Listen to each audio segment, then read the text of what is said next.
Hi all, it's Teresa in Gemma's house. Well, I'm finally getting around to making a faux fireplace in my main bedroom after I left one of the walls empty after doing a board and batten wall treatment in this room almost a whole year ago. And my main inspiration was from a video I saw of an old manor house in England. And this fireplace was really impressive to me, and I thought it made the room look so cozy. So I wanted to do something similar. So let me show you how I did it. Okay, so I drew up an idea for the fireplace on graph paper. Every 4 squares equals 1 foot. So this width is 5 feet wide, and the mantle height is 6 feet high. I want it to go above the level of the board and batten, which is about here, 5 feet high. I also did a profile of the fireplace. One of my concerns is I don't want the actual fireplace, like this part of the fireplace, sticking out from the wall too much, because I want to be able to put my headboard against this wall so it will be against the fireplace, because I like to move my furniture around a lot, so I want to be able to still use this wall. The mantle is high enough that it won't get in the way of the headboard. The hearth sticks out a little less than a foot from the wall, so that's good because this 5-foot width will still fit inside of my headboard. The headboard is wider than that and it's open in the back, so it will fit around this hearth part easily. So when I do a project like this, I pretty much design as I go. As long as I have a basic form, a good idea of the basic form, I'll start with this and I'll start building it from the bottom up. And I always change things around as I get new ideas and to fit the boards that I have already on hand. But looking at the wood I have in my garage, from things I took apart in the past and remnants from past projects, I'm not sure how much of this I can use.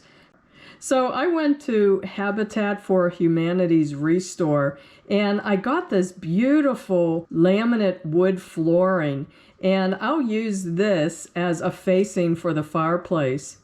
And I also bought these oak corbels that I want to use on the fireplace underneath the mantle.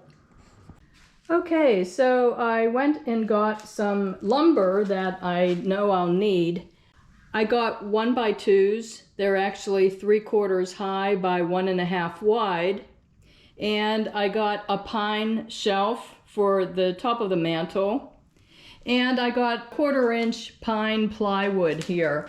This will be for the facing of the fireplace before I put the nicer laminate wood flooring on the front of it. And I got some nice oak trim too for some of the raw edges to finish them off nicely. And I can stain this to match the laminate flooring.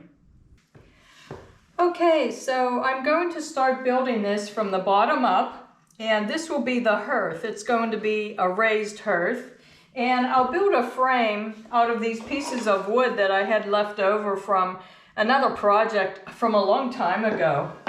And I'm spacing them so that there's room in the back, so I can run an electric cord back there if I want to use a faux fireplace log set on the top of the hearth. I'm not sure about that yet. And here's the electric outlet on the wall right here. And these 4 pieces were left over from when I took apart a faux fireplace TV stand, and I used that to build a faux fireplace for my living room. And of course I have a video on that if you'd like to see that video. But these 4 pieces, they kind of look like tile, and they will sit on top of the frame, and they will extend all the way over a little more than 5 feet. So that will work perfectly.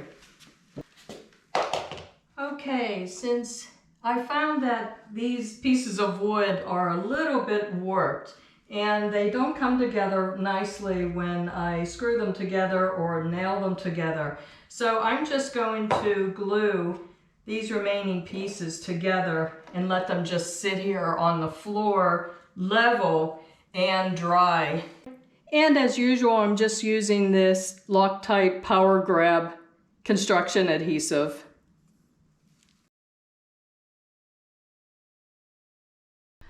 Okay, so I'm ready to face the front of this frame with these faux bricks, and I bought a whole package of them because I also want to do this wall above the mantle of the fireplace when I'm finished. So I had used these in 2 different places in my previous home and I just loved them. So this is 2.5 inches high and so is one of the bricks. So I'm going to cut these in horizontal rows and piece them along the front. And I cut those half blocks off of each of these rows so that I can butt the 2 bricks right up to each other and they're full bricks. So that makes it look more realistic. Okay, I'm really happy with this. But before I start on the structure of the fireplace, I finished the board and batten walls that are surrounding the fireplace so I can make sure everything fits well together. So with that finished, I went ahead and painted the faux bricks the same brown color as the board and batten walls. Then it was time to lay these boards down on the top of the hearth. And I put big high gobs of the construction adhesive all along the frame of the hearth so that when I laid these pieces down, I could try to get them level with each other by just pressing on them a little bit. And even though this floor is not level, I just put a level on them just to see if there were any gaps underneath the level. And luckily there weren't, so they're all laying pretty nicely and are level with each other. So now it was time to glue the wood strips to the wall, and I had drawn guidelines for myself on the wall first, according to my design that I drew up on the graph paper. And the plywood will be glued to these wood strips, and then the laminate flooring will be the final face of the fireplace, and that will go on top of the plywood. When I glued these wood strips onto the wall obviously is bowed away a little, so the top of these wood strips wasn't adhering to the wall. So the way I fixed that was when I glued these pieces of plywood onto the upright pieces that I had glued onto the wall, I put one long wood screw into the stud, and I marked the studs on the wall so I knew where they were. So that pulled the plywood snug to the wall, and it also pulled these wood pieces snug to the wall. Okay, so my next step was to add these 1x2 wood strips to the top portion of the fireplace, just so the top portion is a little thicker than the bottom part, just to make it look a little more architecturally interesting. And I glued them on first, temporarily, just to hold them in place, and then I screwed them into this pine plywood. And I countersunk the head of the screws too. And then I started caulking the rest of the board and batten on the walls and the sides of the fireplace too, which smoothed it out really nicely because these are multiple layers of wood. So I think it's looking really good so far, and I really want to get this done because I want to move back into this bedroom. Okay, I got the board and batten all painted, and I just have to put the top ledge on. This top ledge that really makes it much nicer. So now I'm ready to put the laminate wood flooring on as the facing of the fireplace. And I'm going to put these panels on as pairs because I think it will be faster like that. And I'm just using duct tape on the back. So I used the construction adhesive and it went up pretty easily. They tapped together nicely. And I actually had to change my design a little. I was going to put horizontal panels in the middle, but because of the sizes, I had to change the design a little bit. Okay, so the way I'm cutting most of these panels is the same. This will be the outside edge here, and I will be cutting off this part of the wood. And that will give me a nice flat edge along here, because that's going to be the outer edge. This is going to be the inner edge, and it still will give me a nice, clean, straight edge to butt the other pieces of wood right up to them. My miter saw, the blade needs to be changed, I think, so I decided to use my jigsaw and cut it manually. And I'm going to cut it from the back side of the wood. And I found that I need to put a piece of painter's tape on the outer side of the wood so that it doesn't splinter when I cut the wood from the back here.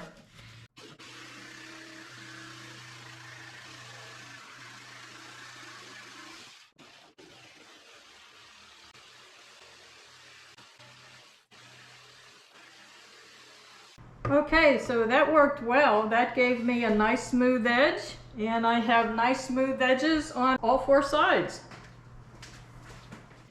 So I only taped these vertical pieces on because I first want to cut all of these pieces that will be in this middle section. I have laminate wood flooring that is this wide, and then I need to cut smaller pieces of the laminate wood flooring to fit these side parts here. So I'll tape all of these 9 pieces together and glue them as one piece onto this middle section here. So I want to make sure I get my measurements correct and they all butt up to each other nicely before I glue these 2 vertical sections on. Okay, so again, using the Loctite Power Grab construction adhesive, I glued this piece on in the middle section. And then I inserted 3 screws underneath them to hold them in place until the construction adhesive set. And then after that, I glued the 2 vertical sections on. And I think it's looking really good so far. So to add more dimension to the firebox area, I added some 1x2s on the sides, and I had this arched piece left over from that Faux Fireplace TV stand that I took apart a while ago. After that, it was really fun putting these faux bricks on, and these are really sticky.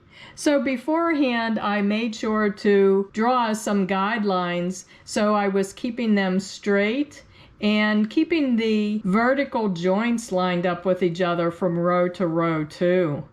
And boy, what a big difference that made. So now I'm starting to paint the corbels and this decorative embellishment and the wood moldings to match the laminate flooring as best I can. And I started out with a pretty light color and progressively darkened it up with darker oranges and burgundies and browns. And it took many, many layers of different shades of yellow, orange, burgundy, beige, brown, and blacks to come up with this shade of brown. And I added some black on the corbels, and I think they look pretty good. So I'll let all of this dry overnight, and in the morning I'll put a final coat of this matte varnish over everything. And when that dries, I'll be able to cut the moldings and glue everything on. But before I show you all of those, I started doing the faux painting on the firebox area. And I love to do faux painting, so this was really fun. And I used blues to make it look like a grayed firebox. And I really do like how this blue turned out. And I wanted it to look like a dimensional firebox that was at least 5 or 6 inches deep. Every time I look at this, it makes me laugh and smile. I'm just really delighted with it.